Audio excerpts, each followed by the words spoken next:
Well, the one big release coming up this weekend on Friday, December the 10th, is, of course, Steven Spielberg's vaunted restoration, Redux, new version, reboot, remake, whatever you want to call it, of West Side Story.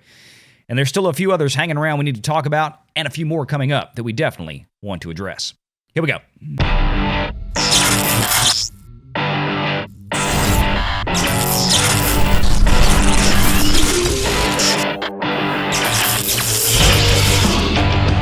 Renegade Online.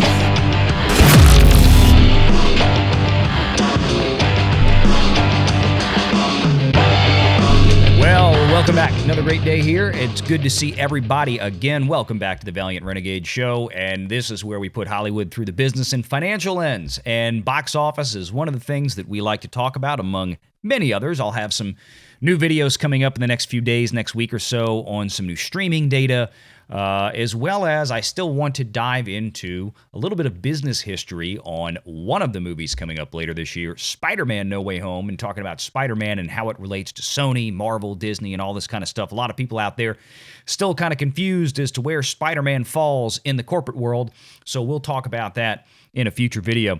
But let's start right off the bat here with this story from Deadline just yesterday morning, or yesterday as I record this on a Thursday evening, I should say, from Anthony D'Alessandro, one of our favorite writers over there at Deadline, does a great job covering the box office scene.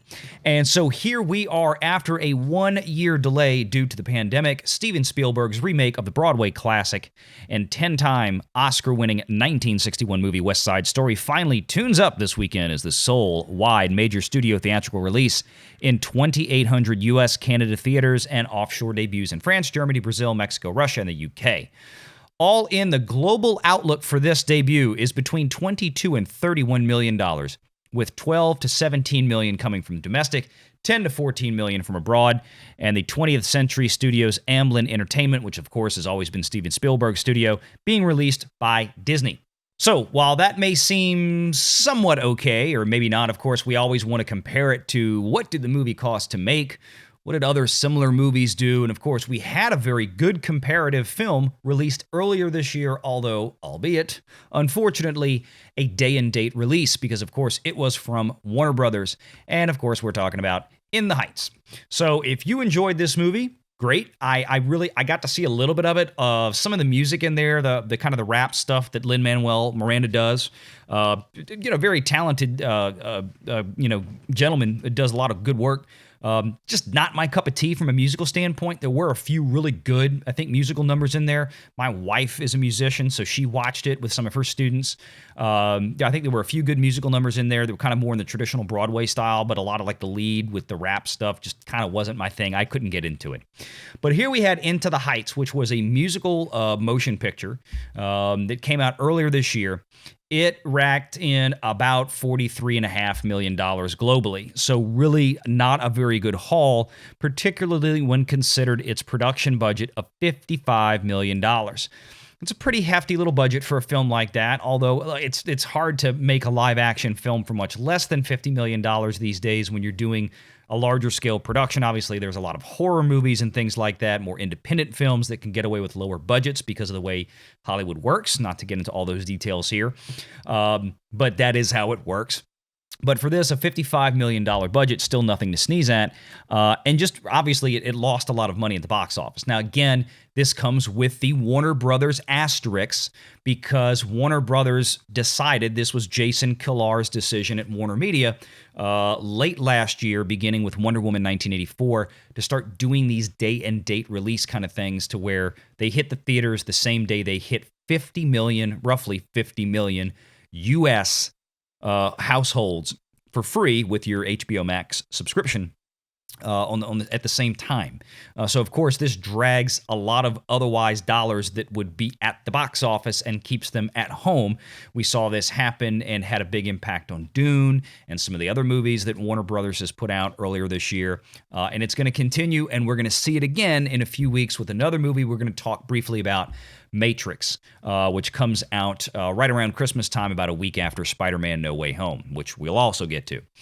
So here we are, is In the Heights, $55 million budget, $43 million global haul. obviously lost a good little bit of money based on production budget. I probably don't think they spent a whole lot on global P&A, print and advertising, or marketing. So that probably saved their skin a little bit. But definitely they probably lost somewhere to the tune of at least $20 or $30 million on this film easily. But again, this is what Warner has been doing. This was part of their business model for the entire year. So I have to throw that out there when we talk about these Warner Brothers movies. Now, according to Warner Brothers, of course, they're going to try to go back to a more traditional theatrical exclusive window come January of 2022.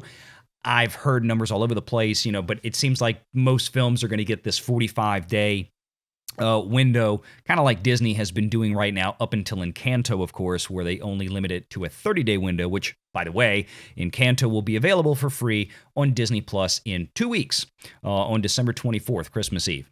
So let's go back over here and let's look at West Side Story. So we do have some preliminary production budget numbers. $100 million. And of course, this is a Spielberg production, so this is a spare no expense, no holds barred. I mean, $100 million for a musical, that's a lot of money. I mean, that's a lot of money. And the movie was filmed almost entirely in New York and New Jersey for obvious reasons, is where the story takes place. The cast is, I believe, entirely Hispanic, which is great. That works fine. Few odd things that I'd heard about this. In matter of fact, I think this was in Hollywood Reporter today, or Deadline, or Variety, really all three of them. Steven Spielberg has elected not to include any English subtitles during the Spanish-speaking portions of the movie, which might present a problem for audience members that do not speak Spanish. I don't know how much Spanish is actually used in the film, but you'd have to assume that it's not going to be a paltry amount, considering the cast and the story itself, which I think is appropriate to use in the movie, but he didn't want to put English subtitles in because he didn't want them to... He thought it would be considered offensive to the Spanish language being spoken, and I'm not kidding. You'd have to go read the article. If I can find it, I'll leave a link below, but it's in all three of the major Hollywood publications today.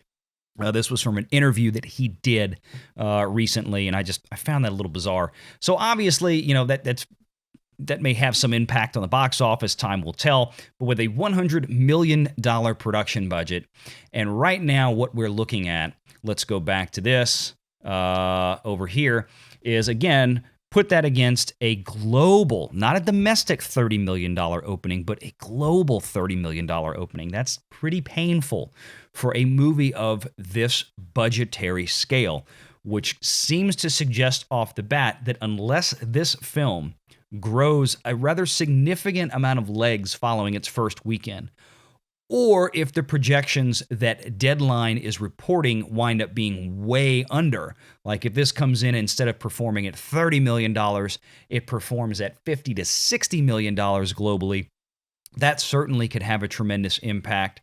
And it's not opening up in a bunch of international markets all at one time, so it may be a little bit before we see what this movie really does, but this film definitely has a tall ladder to climb, even if they spent no money on marketing this film.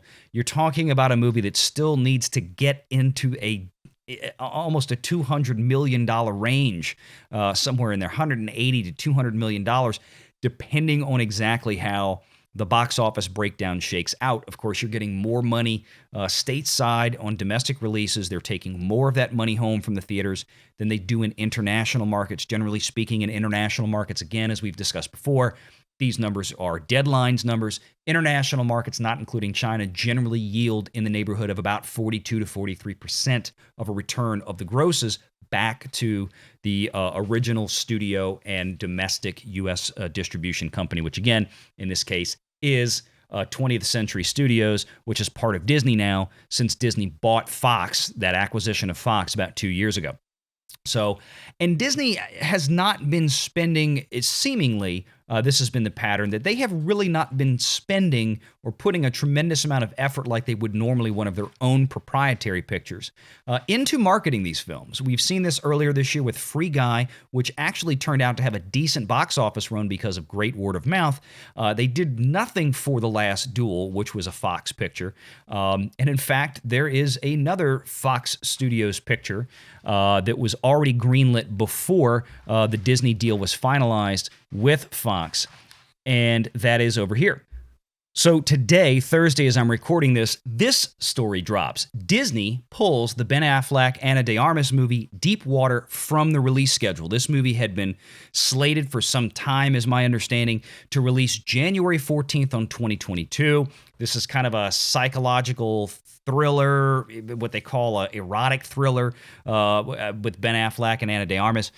It's in the same vein, from my understanding, yes, in the article it says right here, the first movie from Indecent Proposal and Fatal Attraction director in almost 2 decades, Adrian Lyne. So this is a bit of a surprise. There's really been no explanation given. We can sit here and speculate all we want, but very little information on this, what Disney plans to do. It has not been, according to Deadline, has not been rescheduled, but has been pulled from the schedule. It is with no, no word actually right here, no word on whether Deep Water will be rescheduled. So interesting. I really didn't know anything about this movie. I think part of this may be that with this movie coming out within a couple of weeks after such monster releases like Spider-Man No Way Home and The Matrix right after that, maybe Disney feels that January 14th is just a little too close. They want to give this movie some more breathing room, but again, without having an actual rescheduled date, it's a little odd. Disney also did, in this same article, I believe, they did announce that their their November 23rd release date for an animation picture, that has been officially announced as Strange World from Disney Animation Studios. So stay tuned. I'm sure we'll find out a little bit more about that movie as time goes on. So let's see where we are in the box office right now overall between some of the movies that we have out and do a quick little update here before we close out. All right, so here we are, the last daily numbers. This is for Wednesday, December 8th, coming into this weekend. I don't see the order of this chart changing terribly much this weekend. Of course, I do expect that most likely, if projections hold, we'll see West Side Story take the number 1 spot, with Encanto falling to 2. House of Gucci having a decent little hang on there, but again, the production budget for this film, if we go into it, we have not talked much about it. So here's House of Gucci. This has now been out a couple of weeks, and it's at 71 million roughly worldwide as of Wednesday, December 8th, closing that day out. This was a movie that had about a $75 million production budget, according to various Hollywood trade magazine sources. So again, this is another one of these movies that needs to kind of climb a tall ladder to actually make money at the box office. I don't know if that's going to happen at this point. I kind of doubt it, but that's where we are. If you've seen it, let me know in the comments. Let me know what you think about it. But let's move on to some of the other ones that I know we really want to kind of talk about just to see where they are at this point. So we have Encanto and, of course, Ghostbusters Afterlife. Eternals, as we've said before, that's done. That run is over, and we'll know in a few weeks. We'll be able to get pretty close to what Disney lost in terms of millions of dollars on that movie. But let's take a look at Encanto. Encanto is still just kind of floating out there, and again, with a $120 to $150 million budget, which is numbers from Variety magazine, so it's a very trustworthy source for that type of data. Encanto really needs a lot more help at the box office, and I just don't see it coming. Again, it's going to be available for free on Disney Plus in 2 weeks on Christmas Eve. So I think this one is done. This will be another really painful financial loss for Disney as well. Moving forward. And then, of course, let's go take a look at Ghostbusters Afterlife and see where we are there as a quick wrap-up. Worldwide box office currently stands just shy of about $150 million. So we're getting to be in the ballpark here of some good places to be. And again, this is a Sony picture. There's no limitation on the theatrical window per se. There's no 30-day limitation like there is with Encanto. There's no 45-day limitation like there is with Eternals or Shang-Chi. Again, which indicates that Sony would be able to secure the highest rental agreements, the best rental agreements for the studio, in this case Sony, with the exhibition companies like AMC, Cinemark, Regal, Marcus Theaters, so on and so forth, whatever theater that you enjoy going to. So they're going to be able to command a much higher take of the box. So at a $75 million production budget, also, they had a tremendous number of really powerful marketing partners. Obviously, if you've seen the movie, Baskin Robbins, I think, was in there. And of course, Walmart was a major one. More studios tried to do this to defray the costs of marketing as they do. So I think if this movie pulls another $50 to $60 million, I think we're comfortably into profitability. And I think, this movie still has a few more markets to open up in. I believe, it still has quite a few more. It's a very small international market right now, and I think that will flesh out over time. Of course, we still have Australia. We still have Japan. We're talking about markets that are still, in the case of Australia, 3 weeks from now. Japan is a month and a half away. I think it can actually pull maybe another $20 million between those two markets, and it still seems to hold some pretty good legs here in the States. So we're going to stay tuned on that one. That was a great movie. If you haven't seen it, I would encourage everybody to do it. I've seen it twice, and I adored it. It was wonderful. I'm maybe go try to see it a third time before it closes out in the theater. So last but not least, again, we have Spider-Man No Way Home and Matrix coming up. There is no information available yet on what those production budgets are, but certainly in the case of Spider-Man, with its ties to the MCU, this is not going to be a $100 to $110 million endeavor like we see with Venom. This is going to be a full-blown, crazy, this is going to be a $150+ million foray, into movie making, and probably, it wouldn't surprise me if it's significantly higher than that. However, box office tracking, as we have discussed in previous videos for Spider-Man No Way Home, is still extremely strong. They're still talking about potentially a $200 million open. They're talking about having, a domestic run of Spider-Man, possibly in excess of $500 million, and a total global cumulative haul of over $1 billion. And that isn't even really factoring in if and when China puts this movie onto their schedule. And that's another conversation we're going to have in another video. Obviously, Hollywood is starting to notice that China has gotten very skimpy. It's not just Disney. Certainly, Disney has suffered some of the worst effects of it, having their entire slate removed. There are still movies trickling in from other places, from other studios, but not as many as what used to be. So there is some news that have come out this week. We're going to talk about some of that in a future video, so stay tuned. Like and subscribe this video. Appreciate everybody being here. Approaching 2,500 subs as I'm recording this, which is amazing. The growth has been incredible, and it's all thanks to you. People seem to love the channel, seem to love the content, and we're going to keep dialing it out as best we can. So my thanks to you all. Make sure you share this sucker out. And of course, until next time, take care.